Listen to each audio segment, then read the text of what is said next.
Hello, welcome back to LCDC TV. Like I said, I'm joined Danny Scarf. Afternoon. How are we? All right, Dan? How you doing, great? Good boy, yeah. Won't talk about football. Anyway, Dan, we've had a conversation. He's a Tottenham fan, that's why. Yeah. I'm a Chelsea fan, so there's a little bit of gap between us here today. As I just said earlier, when we started, we've been speaking over the last couple of weeks, if not couple of months, about the state of the trade, the impact of the 12-year age limit, the knowledge figures, and to be honest, we've written them all down today, yeah, for the drivers to tell you exactly what's going on. And it is really quite scary, isn't it? Well, there's two ways of looking at it. It's scary or it's petrifying, but also what I want to say is, although what we're going to be saying on here with the facts and figures, you could be like, where's the revolver from the shoot yourself.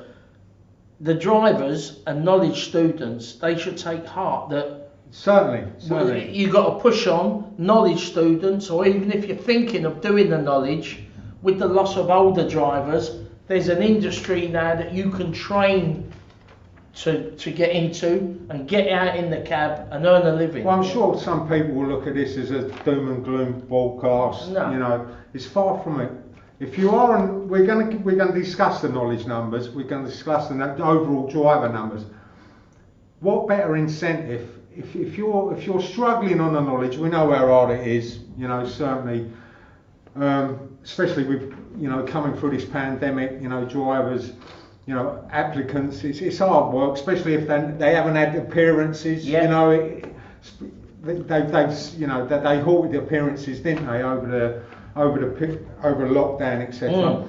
So, I mean, if you're finding it hard on the knowledge, I mean, what we're going to show to you is that the numbers will drop, but when you eventually come into the trade, if you're thinking about dropping out, just bear this in mind that, and if you're thinking of Shall I do the knowledge? Shall I apply to do the knowledge? We're going to show you, and it's going to be an incentive to show you why you should carry on, or see it through, or apply. Yeah, right. Danny, I'm going to start.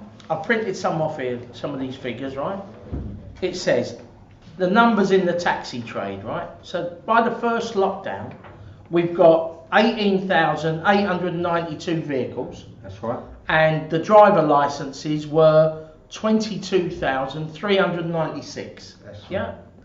But what's the situation now, Dan? Well, now, if we look at vehicles firstly, we're down to 13,981. So that's literally 25% of the fleet have gone. Yeah. We see, over on the telly over the period during lockdown, there was vehicles in fields, rusting, etc. Yeah. Well, they're not coming back. They're very few are. They're not gone. They've gone, and they're not coming back.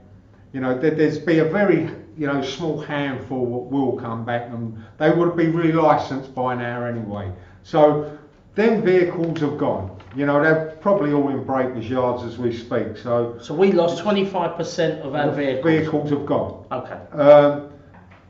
As you know, there's the age reduction, the phased age reduction. So from 31st of October this year to November the 1st next year, we know there's in a region of about 12,000 vehicles due to come off. 1,200. 1,200. Sorry. 1,200. 12,000. I was sorry. 1,200 vehicles to come off. That figure, incidentally, might be. We've been provided that figure through a mayor's question time, but that's disputable because we know also for a freedom of information request, there's far more Euro 4s in the fleet, so it could be higher, that figure. So, but we'll go with the figure we got of 1,200. So another 1,200 vehicles are coming off from now till November next year. So that that puts us down to 12,700. So it all depends what is going to come on new. And with this new 12-year age limit, I'm looking here, and the drop of diesel taxes to the overall fleet is a whopping 38% Since reduction since COVID. Yeah, I mean that's kind of a plus as well, because For you the know, trade it is, for the yeah. trade, you know, we're cleaner. I mean, not many industries have Invested what we have. we have in such a short period of time. We, you know, a reduction since the start of COVID of 38% diesel vehicles in London, you know, replaced by you know, another 1,000 ZECs. So, you know, we are doing our bit of trade. But with that, Dan, I know we've had the discussion and we've had emails coming and going through the Mayor's office and City Hall, that by next year, we believe that the Mayor meets his emissions target for the cab trade. Is that right? Well, he could stop it at 14 years. It could stop it at 14 years. Well, our estimates, I mean, it's quite complicated, but when the Mayor consulted about the age reduction, the target he had in mind was a 65% reduction in emissions from 2013 levels. Now, back in 2013, there was something like 22,500 diesels in the fleet. Because of, I mean, he brought in a delicensing scheme, as you know. That was highly successful. Not only too successful. Well, I mean, it was because drivers have lost their vehicles that they used to rent from the garage. Well, garages took advantage of it, especially at the start of COVID, and also there was other vehicles, newer vehicles like a few Mercs, where drivers took the delicensing money at the high tier, 10,000, 9,000, and then sold the vehicles up north. So them vehicles were never envisaged coming off the fleet in the first place. In the first place, no. So what's happened is, because as a result of COVID and the delicensing scheme, we now got from 22,000 vehicles in 2013, we're now down to, I think we had the numbers. Where we got the numbers here? It's about 9,000 diesels in the fleet at the moment. The rest being ZECs. So it's gone down from 22,000 down to 9,000. We're hitting 60% already. Massive. Now, you know, the target is for 2025. Yeah. Now, natural wastage between there and then will meet his target if it was still at 14 years. So if he stopped it next year and just carried on, and you are people like myself who's got a 15 plate Vito, instead of it being 12 years, I had 14 years. That's right. Next year, he would still meet his target with the older vehicles. 2025, 2025. Whenever any vehicle reaches 14 years, they come off anyway, because the age limit at the moment's 14 years. Yeah. If by 2025, he will meet his 65% target. He's going beyond that by carrying with the age reduction for, you know, to 13 to 12 years. On top of the you know, so I mean, we put that to him. We've asked him. We have asked him. Obviously, because there's a lot of drivers out there, elderly drivers, and when you look at the demographic of the cab trade, the only alternative is, it seems, that we're going to have to either buy a LEVC or rent an LEVC, and for a lot of older drivers, and even you could say part-timers and stuff, they can't afford it. It's not viable. It's not viable. It's not a viable business. I mean, what also this age reduction has done, and it was highlighted in the impact assessment when they done the consultation for the age reduction, is that older drivers will be affected, obviously, more than the younger drivers, in the fact that if you're thinking of retiring, you get a vehicle and you say, well, that 15 years are going to take me up to my retirement. They're taking 2 or 3 years off of that. You know, they might be 63, 64, when they want it to go on to 66 to 70 in retirement. What do they do? And we know with the government and the pension pot, you know, when you can get your pension, that's all gone up. Well, it's false. It's more or less false the older drivers we know, leave. you know, to leave. And we've seen these in the figures anyway. But and the funny thing was, I said to Helen Chapman at a meeting, I've got to take my hat off to you, Helen. I said, because it didn't go down too well, but the older drivers will understand where I'm coming from. I said, not only with this scheme of you decommission the vehicles, but you decommission the drivers. And to make a self-employed man or woman unemployed takes some doing. You know what I mean? But if you can't get a cab, you can't go to work. So why are TfL policies making cab drivers redundant? And the mayor, you talk to the mayor until you're blue in the face. He just doesn't want to listen. Well, we know he don't want to listen to us. But this policy in particular, I believe, is malicious. You know, because he's been given the facts, stop the age limit at 14. There's drivers phoning me at the office every day, Grant, I can't get a cab. Do you know a garage where I can rent a cab? And I'm saying I don't, because the only contacts I've got, they're all out. So you've got drivers who want to go to work and earn a living, but they can't. Well, at present, awful. At present, the ratio between vehicles and drivers, the difference is about 30%. So there's 30% more drivers than vehicles. Now, it's never ever been that way. Normally, on a normal year, it's about 12%. So that just shows you the impact. Even though we believe that the driver numbers drop will happen, it will catch up eventually, but there's going to be some casualties in that time because it will take time for the numbers, as we will explain later, that they're going to drop in line with, you know, with the vehicles. But, you know, at present, I mean, it all depends how many drivers are actively working. I mean, if there's drivers who have sought other forms of employment during lockdown, which we know there is, if they decide to come back, or that, you know, that they lose their temporary form of employment and they have, you know, they do come back, then there could be that, as we say, a demand for vehicles, and we're seeing it at the moment. We spoke about vehicle numbers. I want to get onto the driver numbers, Dan. The overall drop, we've got some figures here. The overall drop from 22,396 to 20,151, which is a decrease of 2,245, 10% of drivers. That's just since COVID. Since COVID. That's just since we've COVID. lost 10% of the fleet, driver-wise. 10% of drivers have gone. But, they've dropped. We've lost more, obviously, because of new drivers. But since the first lockdown, we've effectively lost 2,570 drivers.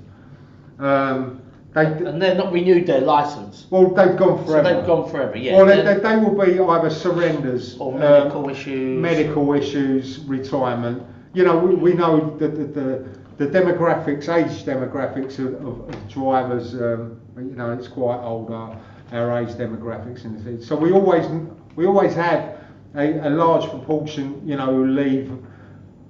They were always replaced by the knowledge, you know, but I mean, roughly in a normal year there'll be about 1,300 who would leave the trade for one reason or another each year. But we've seen 2,500 leave since in 18 months. Wow.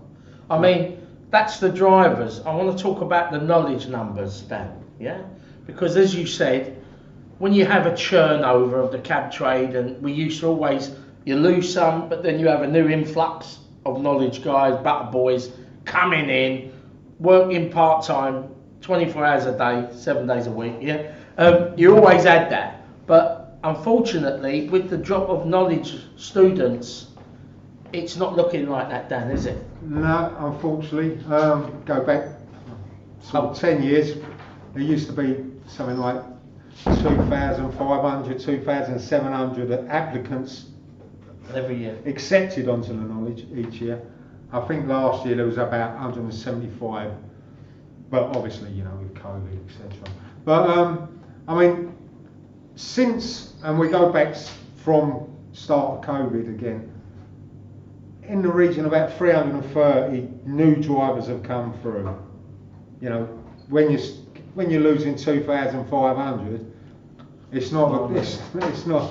Yeah, no. It's not encouraging. It's not encouraging, but there'll be drivers out there watching this going, I don't care. Less drivers is great for me because I'll earn more money. That's the short-term view. But the long-term view for the cab trade, you know, our industry and how it survives in London and meets the demand of Londoners, if we keep shrinking and shrinking and shrinking, not only do we become a bit irrelevant, but our voice becomes irrelevant with TfL, because they'll just, oh, go away, you know. Yeah. You're just like the gondolas in Venice. Go away, you know what I mean? They don't listen much to us now anyway. They don't. I mean, let's not beat around the bush. You know, these numbers are from the start of COVID. The decline was happening way before then. You know, and there's reasons why. You know, we know full well private hire have doubled in the last 10 years. Yeah. You know, effectively you know, someone, you know, they'll say, oh, it's two different tiers. It is two different tiers, but effectively we operate in the same market. We're competing for the same. And when you look at base. Yeah, we are, and they operate the same way as us. If you look at a cab driver driving down, and I know we get howled, right? But more and more the apps are encroaching in the way that we work. So if you're sitting in your cab and the app goes off and you accept it, that is no different to you sitting in your Prius in a side street. The app goes off, you take it, you drive, you pick them up. The immediacy's there. I mean, the immediacy's there. That's right. I mean, the convenience and also the price. You know,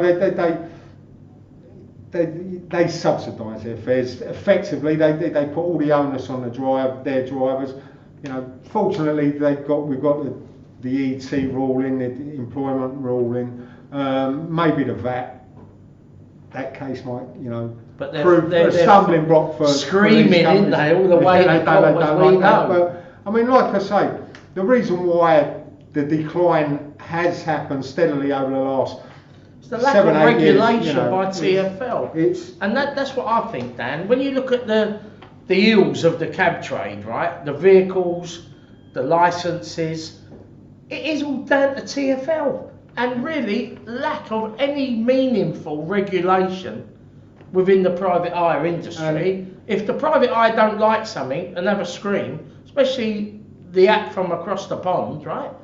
We know with TfL and this government, it doesn't happen. Well, you've only got to look at the improvement safety consultation. You know, what's happened to the driving test? They've been now kicked down the road indefinitely, more or less. Well, why were they a proposal in the first place?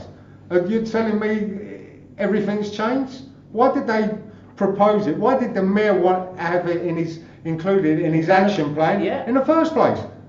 The reasons for it to be included, have they gone? But for some reason, TfL kicking the can down the road. It looks like indefinitely with the driving test. It's the same with, you know, the signage and you know.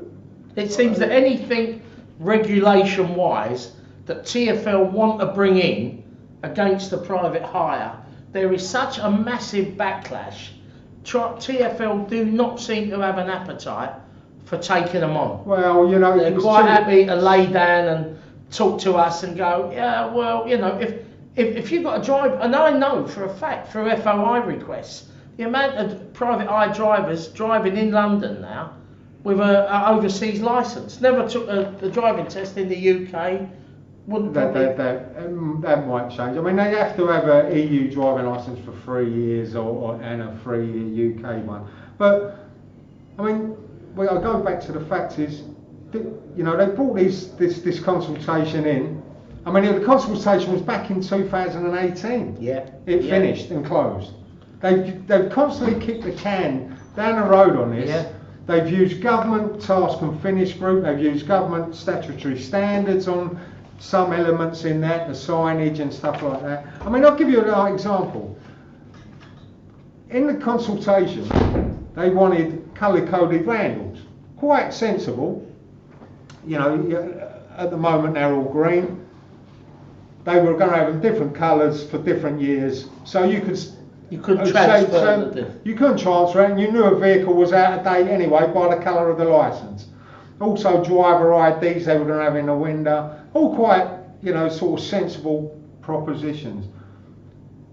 But they've used government statutory guidance, and they've said, listen to this, they said, well, we're not bringing it in because government statutory standards have got a signage element within that. So we'll wait. So we'll wait. We'll kick the can again down the road. Well, do you know what the signage is in the statutory guidance? It's to tell passengers that they might have CCTV recordings. Nothing to do with Nothing whatsoever to do about the vehicle signage, driver, what was in the proposals from the... So what it seems to me, and as with the driving test, it just seems to me that, yeah, we'll proclaim the taxi trade, we'll say we're bringing this in, we have no intention to bring it in, we'll kick it down the road. I mean, it shows with the driving test, look, you know, 3 years we've been waiting for this, and it's not going to happen. And what's more shocking is before Transport for London took over our industry was the Public Carriage Office, right? And it was called Public Carriage Office because it was there to protect the public, right? So Transport for London doesn't think that people driving a minicab or even a taxi, right, with passengers, with fare paying passengers, they don't think that it's right or fit and proper for them to have an advanced driving test to prove that they're equivalent to a professional driver. So anyone can just get a licence and just drive people in the back of the cab, regardless whether they know what that means, what that signage means, or anything. You know what I mean? It's shocking. Advanced driving test also will have an English element because they would have to, you know, pass a practical side of it. I mean, when you look at it, I mean, we transport. I'm going to put the two trades together. We transport the most precious commodity there is. Now, people like the Ubers of this world, their whole MO is, listen, gig economy. If you've done a job, you know, 8-hour job, 9-hour job, and you want to earn a few quid a night, go and drive for a minicab. You know, it should never be like this. You could be tired and be knackered. It should never be like this. No matter. We want your 25%. You know, it's a we like to keep going back to. We transport the most precious commodity there is. The standards should be not high; they should be extremely high. Of course they should. You know, and driving tests, kids, daughters, wives, and driving. You know, driving tests, a driving proficiency element is vital. It should be a given that whoever's driving you in the front of a taxi or a minicab should be at such a level where you're safe in their hands. But you just TfL don't want to know. We just ask the reason why. You know, it's. Well, I tell you what's shocking. I just don't think they've got the appetite, and I don't think they've ever had the appetite. Well, unfortunately, being the old one here, I've attended meetings over a decade, and we have been promised so much by Transport for London. I think it's 7 years now that Helen Chapman has promised me that they're going to put in signage within the cab, in the minicab. Because if you get in a black cab, as you know, you've got a sticker behind the driver, a sticker on the window, on the fare chart, how you make a complaint about this driver, right? You've got 3 different lots of signage to complain that he took a left turn, it was 20 pence too dear tonight, or whatever, right? It's about 8 years, I think it is now, that Ellen Chapman said we're going to put them in. A couple of years ago, she said, oh no, we've had a kickback from the high-end chauffeur companies who don't want to put the stickers in their chauffeur vehicles. But like you said, there is not an appetite for Transport for London to put these stickers in to gauge complaint numbers in private hire vehicles. That Not goes, a chance. that goes back to what I said previously about the signage element of the consultation. That was also in there, the complaint stickers. But you know, and we're still probably the most regulated taxi service in the world. Then you've got to ask yourself, you know, they say they're going to do things, and they offer us up, we'll do this, you don't worry, this is coming in, and they never bring it. You ask yourself, is there real appetite? No, there isn't. Is the intention? It's just it's a game to them, sort of thing. But you ask, do they really want people phoning up, making complaints to TfL? Because they haven't got the staff. Do they really want? You only got to look on social media where passengers are complaining about Uber, a journey. All they get is a robotic reply. They always go. Please DM us. Please DM us. The driver wanted I've a been kiss. trying to get back. Well, now if there was complaint signage in the vehicle, they could then get onto TPH. Now, do TPA wants that headache? We know they don't. I'll say that. But because of our numbers compared to the private hire, they got an appetite for us. Yeah, oh yeah. I took a journey home from Waterloo. It normally goes 16.80. I get them in letters from members. It normally goes 16.80, but last night it was £17.40. The driver must have gone the wrong way. Not that he was caught at a set of lights or there was a bit of traffic. And TfL write to the driver saying, we've had this complaint. You need to come back to us and tell us why this happened. Your licence may be at risk. It's absolutely scandalous what TfL and how they treat us as a trade. But that's for another show, why they get away with it. Right. So just quickly, we're going to be joined by Alan McGrady, our Ranks and Highways officer. So to sum it up, Dan, we've taken a hit, haven't we, on vehicles, on drivers, on knowledge students, but, and it is a big but, can we turn the tide as an industry, Dan? Yeah, I don't see why. I spoke to Jörg Hoffman, the CEO from LEVC, and I said, is he aware of the numbers and everything? And he said, yeah. And he said that LEVC have quite an ambitious production and sales package for the end of this year, coming next year. So he understands that there's a lot of older vehicles going off the road, and let's wait and see what LEVC have in store for drivers to buy new vehicles. I mean, I think the big obstacle in that sense is the lending, and lenders need to open up the purse strings. That's right. At reasonable rates of lending. I mean, didn't we see 10% on the LEVC deals? Awful. What's the base rate now? 3/4%. 3/4%. And then they're offering 10% lending. If lending was to open up, and for the proprietors at a reasonable rate, this, as we say, there is a great future for this trade. I don't think we'll get ever back to them numbers of 25,000. The halcyon days of the No, I don't think that will ever. The mayor don't want that. We don't want 25,000 vehicles driving around empty looking for work. It's not his plan, is it? No, it doesn't sit with his remit, But if we can have if drivers, can earn a significant amount of money in order for them to invest in the trade, buy new vehicles, have the ability, we could have a fantastic. And like I say, what we said at the start, if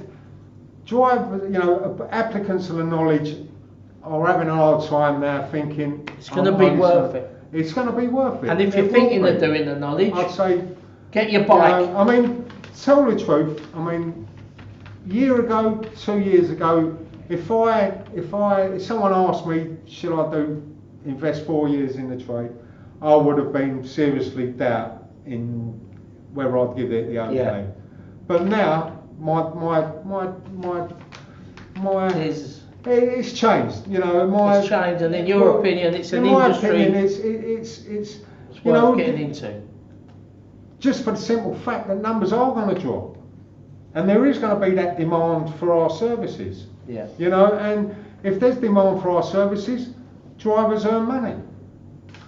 I couldn't put it better than that. Thanks, Danny, for coming in today. No worries. When we come back, I'll be joined by, I said, Alan McGrady, Ranks and Highways Committee member of the LCDC. I'll see you in a minute. Thank you.